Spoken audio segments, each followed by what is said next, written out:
हृदय से अभिनंदन करता हूं, स्वागत करता हूं। मंच पर उपस्थित भारतीय जनता पार्टी के पूर्व प्रदेश अध्यक्ष, लोकप्रिय सांसद और 2024 के लोकसभा चुनाव में भारतीय जनता पार्टी के प्रत्याशी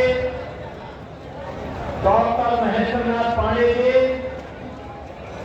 राज्यसभा की माननीय सांसद श्रीमती दर्शना सिंह जी, श्रीमती साधना सिंह जी, प्रदेश सरकार में मंत्रिमंडल के मेरे सहयोगी अनिल राजभर जी,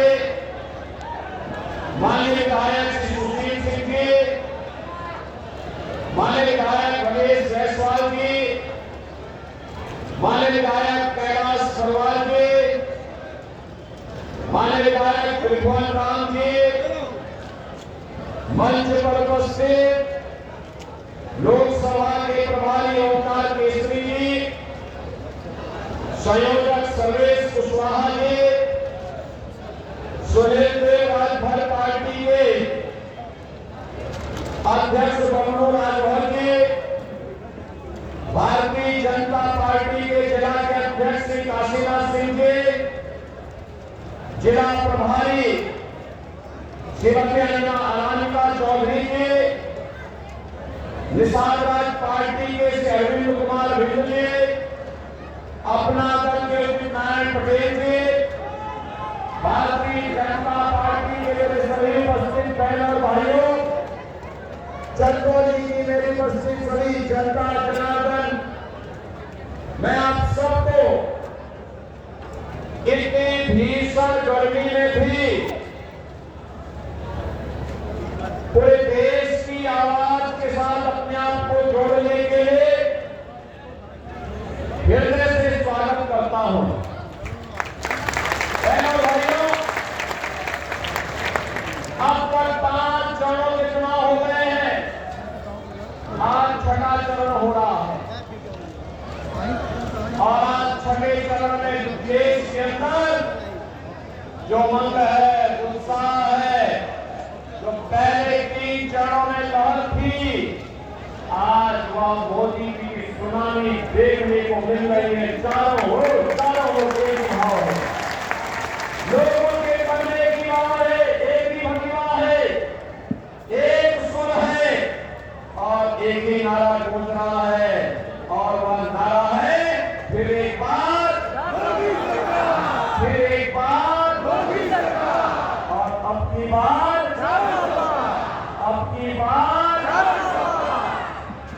400 पार का नारा सुनकर के तो समाजवादी पार्टी के लोगों को चारों खाने चित हो जाता है, क्योंकि समाजवादी पार्टी के लोग इस बात को जानते हैं कि उनका चुनाव लड़ने का औचित्य कुछ भी नहीं, क्योंकि केंद्र में सरकार बनाने के लिए 273 सांसद चाहिए और समाजवादी को 60 सीट पर ही चुनाव लड़ पा रही है। बहनों और भाइयों, वे जनता से पूछते हैं कि भाजपा 400 पार कैसे पाएगी, तो जनता जनार्दन क्या कहती है? कहती है जो राम को लाए हैं, चंदौली भी यही मानता है ना, मानता है क्या? हाथ उठा के बोला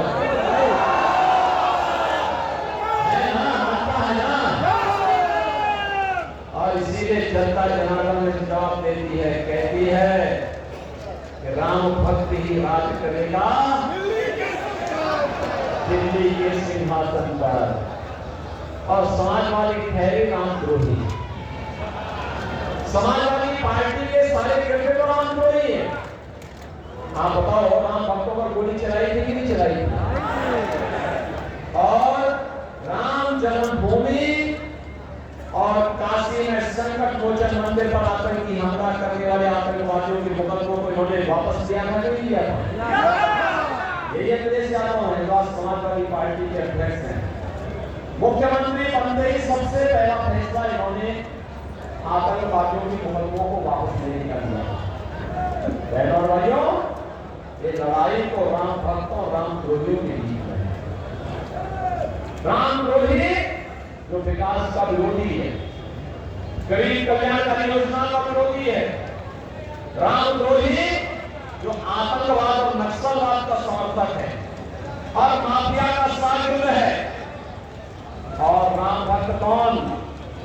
राम भक्त वही जो रामलला को 500 वर्षों के बाद विराजमान कर दिए, भारत का सम्मान बढ़ा दे, भारत की सुरक्षा को पुख्ता कर दे, भारत के अंदर विकास के बड़े कार्य भागे, गरीब कल्याणकारी योजना के नए नए प्रतिमान स्थापित कर दे और बड़े बड़े जो माफिया बनते थे उनकी राम नाम सत्य है की यात्रा भी निकाल दी। राम भक्त तो यही करेंगे ना, सज्जनों का संरक्षण और दुर्जनों का स्वाहा। सहमत है? सहमत है ना? तो मैं यही कहने के लिए आपके पास आया हूं। परम राम भक्त है हमारे मोदी जी। मोदी जी के नेतृत्व में 500 वर्षों का इंतजार समाप्त हुआ। अयोध्या में रामलला फिर से विराजमान हुए और जो आपका संकल्प था, आपके पूर्वजों का संकल्प था कि रामलला हमारे लिए मंदिर वही बनाएंगे, बन गया ना। इसका श्रेय किसको मिलेगा? मोदी जी को। भाई देखो, मोदी जी को नेतृत्व दे रहे हैं, लेकिन मोदी जी को और योगी जी को ताकत आपने दी है, आपने दी है, इसलिए श्रेय तो आप ही को मिल रहा है। तमाम चुनाव चिन्ह पर जो भी वोट गया है, राम जन्मभूमि पर भगवान राम के भव्य मंदिर का श्रेय और उसका पुण्य भी उनके खाते में गया है।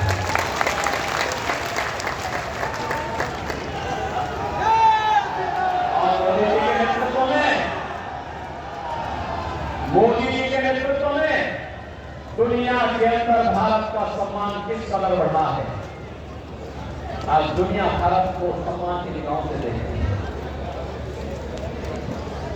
समाजवादी पार्टी की सरकार के समय उत्तर प्रदेश और कांग्रेस की सरकार समेत देश के सामने पहचान का संकट खड़ा हो गया था। आज दुनिया के अंदर सम्मान बढ़ा है, सुरक्षा पुख्ता हुई है, अब कोई घुसपैठ नहीं करता हमारी सीमाओं में, आतंकी वारदात नहीं होती है। पहले आतंकी घटनाएं घटित होती थी, सुबह उठते थे, समाचार पत्र पढ़ते थे, पहला समाचार भ्रष्टाचार का, घोटाले का, और शाम को होते होते किसी बड़ी आतंकी वारदात की समाचार आते हैं। बहनों और भाइयों, आज आतंकवाद समाप्त, नक्सलवाद समाप्त। अब तो पटाखा जोर से फट जाए तो पाकिस्तान पहले सफाई देता, कहता था मेरा हाथ नहीं है। होता है ना, होता है ना, क्यों? मुझे मालूम है यह भारत है, छेड़ेगा नहीं, लेकिन कोई छेड़ेगा तो उसे छोड़ेगा भी। मजबूत भारत है, मजबूत सरकार होती तो मजबूत देश भी होता है। और भारत अपनी विकास की यात्रा को भी आगे बढ़ा रहा है। विकास की यात्रा किस कदर, हाईवे 2 लेन, 4 लेन, 6 लेन, 12 लेन के, रेल, वंदे भारत, अमृत भारत, नमो भारत। अब मीटर गेज से छुप छुप चलने वाली ट्रेन नहीं है, अब तो बुलेट की स्पीड के साथ चलने वाली ट्रेन मोदी जी ने देशवासियों को दी है। Metro, ropeway, one district one medical college, AIIMS, IIT, IIM, IIT, NIT, Vadodara university, ये सब आज हमारी पहचान विकास के बन रहे हैं। वाटरवे का सबसे बड़ा लाभ हमारे चंदौली वासियों को मिलने वाला है। और विरासत का सम्मान कैसे होना चाहिए बहनों और भाइयों, अगर इसका नमूना देखना हो तो पंडित दीनदयाल उपाध्याय जी का स्मारक बना है यहीं पर, आप